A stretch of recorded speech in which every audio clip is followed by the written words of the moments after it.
Les entrées sont donc l'une des dernières choses que nous cherchons. Donc nous devons d'abord élaborer un scénario avant de chercher un point d'entrée. Alors avant de commencer, si vous voulez en savoir plus sur les stratégies de trading que nous utilisons, rejoignez notre communauté et obtenez des clés qui vous permettront d'améliorer vos performances en trading. Le lien se trouve dans la description. N'oubliez pas de suivre mon canal Telegram et WhatsApp où je partage régulièrement des astuces de trading. Alors la structure du marché, comme nous le savons, vient toujours en première position. À mon avis, lorsque vous commencez à élaborer une idée de trade, quelle que soit la stratégie que vous utilisez, la structure du marché doit toujours venir en première position. Ensuite, nous pouvons regarder nos zones de supply en demande et nous voulons savoir où elles sont positionnées par rapport à la structure du marché. Tradons-nous dans le sens de la tendance, à contre-tendance, ainsi de suite.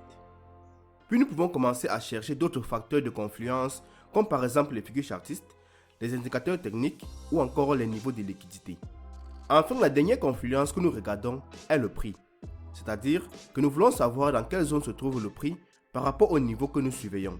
C'est donc ici qu'intervient notre outil de premium et discount. Alors pour moi, il y a deux principaux types d'entrée. Le premier, l'entrée agressive. Et le second, l'entrée avec confirmation. Visiblement, il y en a trois ici. Et vous vous demandez sans doute pourquoi je parle de deux types. Eh bien, pour moi, l'entrée avec double confirmation est en quelque sorte la même chose que l'entrée avec une confirmation. Le premier type est dans l'entrée agressive. Et c'est très simple. Nous avons donc notre zone d'intérêt ici, identifiée sur le time frame supérieur. Dans ce cas, la zone de supply. Le time frame supérieur peut être n'importe quel time frame. Et il est différent d'un trader à l'autre. Pour une personne, il peut s'agir du time frame journalier. Et pour une autre personne, il peut s'agir du time frame 1 heure. Et votre time frame inférieur sera simplement un time frame en dessous du time frame supérieur. Et c'est celui que vous allez utiliser pour exécuter vos trades. Donc dans ce cas, peu importe qu'il s'agisse d'une zone de continuation ou de retournement. S'il s'agit d'une continuation, donc le prix se déplace vers le bas en formant un lower low, puis le prix remonte dans cette zone de supply qui a causé le break of structure. Et là, nous chercherions à prendre une position short ici pour essayer de capter ce lower high, pour ensuite profiter du prochain mouvement baissier qui va casser la structure pour que le prix puisse former un nouveau lower low. Voilà donc l'idée, aussi simple que ça. Maintenant, s'il s'agit d'un retournement de tendance, donc si le prix était en train de monter, puis il est descendu et nous avons eu ce retournement, nous pourrions alors chercher à entrer ici pour essayer de capter ce lower high. Donc peu importe qu'il s'agisse d'un retournement ou d'une continuation, ce qui rend cette entrée agressive, c'est que vous attendez juste que le prix remonte dans cette zone d'intérêt du time frame supérieur et vous placez un ordre limite, n'importe où dans cette zone, puis vous espérez que votre ordre va être exécuté et que le prix va se retourner en votre faveur. Nous aborderons plus tard dans cette vidéo comment vous pouvez entrer dans la zone. Mais pour l'instant, je veux juste que vous vous concentrez sur le fait que vous identifiez votre zone du time frame supérieur et que vous cherchez à entrer au niveau de la zone en plaçant votre ordre limite au niveau de la zone. Et c'est ce qui constitue votre entrée agressive.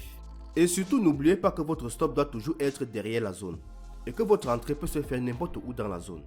Et aussi, plus vous affinez la zone, plus vous obtenez un meilleur ratio risque-récompense, mais aussi vous augmentez la probabilité de ne pas être exécuté. Voilà donc notre entrée agressive. Une entrée avec confirmation ou une entrée avec double confirmation consiste essentiellement à passer à un time frame inférieur une fois que le prix entre dans votre zone d'intérêt du time frame supérieur. Dans ce cas, dès que le prix atteint la zone d'intérêt du time frame supérieur, nous avons une alerte qui se déclenchera. Nous passerons ensuite au time frame inférieur, notre time frame d'exécution, pour attendre que le prix change de tendance pour devenir baissier en phase avec notre time frame supérieur si nous cherchons à capter le lower high. Le prix est fractal, donc le time frame inférieur changera de tendance en premier et c'est ce que nous voulons voir ici. De cette façon, nous utilisons un peu plus de confirmation sur le time frame inférieur parce que nous voulons voir les vendeurs pousser le prix à la baisse. Nous attendons que la demande commence à affaiblir et que l'offre commence à prendre le contrôle. Et nous verrons d'abord sur le time frame inférieur si cette zone du time frame supérieur est susceptible de tenir ou pas. Donc si les vendeurs sont présents dans la zone et que nous envisageons une nouvelle impulsion baissière, nous la verrons d'abord sur le time frame inférieur. Voilà donc en gros tout ce que nous faisons. Alors pour résumer l'entrée avec confirmation, le prix entre dans notre zone du time frame supérieur. Nous passons à notre time frame d'exécution et nous attendons que le prix casse la structure à la baisse. Donc une entrée avec confirmation est lorsque vous avez ce premier BOS baissier, puis le prix remonte, dans notre cas ici, dans une zone de supply. Ensuite, nous cherchons à prendre une position short à partir de cette première zone de supply. Et là, ça sera votre entrée avec confirmation. Et comme son nom l'indique, une entrée avec double confirmation est lorsque nous avons un double break of structure. Nous avons dans ce premier BOS. Nous voyons ensuite le prix remonter dans cette zone de supply. Puis, nous avons un nouveau BOS. Et cette deuxième zone de supply est votre entrée avec double confirmation. Et techniquement, vous pouvez continuer le processus et vous aurez une entrée avec triple confirmation. Et ainsi de suite. Donc vous pouvez soit utiliser l'entrée avec une confirmation, soit attendre encore plus de confirmation pour avoir cette double confirmation. Alors voilà, c'est à peu près tout. C'est aussi simple que ça. Il n'est pas nécessaire de compliquer les choses plus que cela. Plus vous compliquez votre trading, moins vous avez de chances d'avoir une stratégie profitable. Et enfin, voici en quelque sorte les 3 principales options que vous pouvez utiliser pour entrer dans cette zone. Donc, que vous utilisez l'entrée agressive, l'entrée avec confirmation ou autre chose, une fois que vous avez choisi la zone ultime sur votre graphique et que vous êtes prêt à déterminer votre entrée et votre stop loss, voici donc les 3 options à votre disposition. La première option est donc de toujours entrer au début de la zone. Maintenant, quelle que soit la façon dont vous entrez dans votre trade, le stop loss doit toujours être placé derrière la zone, quoi qu'il arrive. En ce qui concerne la prise de position, l'option la plus simple et celle que je conseillerais probablement à tous ceux qui débutent est de toujours entrer au début de la zone. Et la raison pour laquelle je le dis est simplement parce que cela va vous permettre de prendre un plus grand nombre de trades. Car vous serez automatiquement exécuté lorsque le prix entrera dans la zone. Alors que si vous placez votre ordre au niveau du prix d'équilibre, le prix pourrait parfois ne pas atteindre ce niveau. L'autre option consiste à entrer au milieu de la zone, au niveau du prix d'équilibre, le niveau des 50%. Et c'est pourquoi il est utile de tracer vos zones en utilisant l'outil Fibonacci ou la boîte de gants.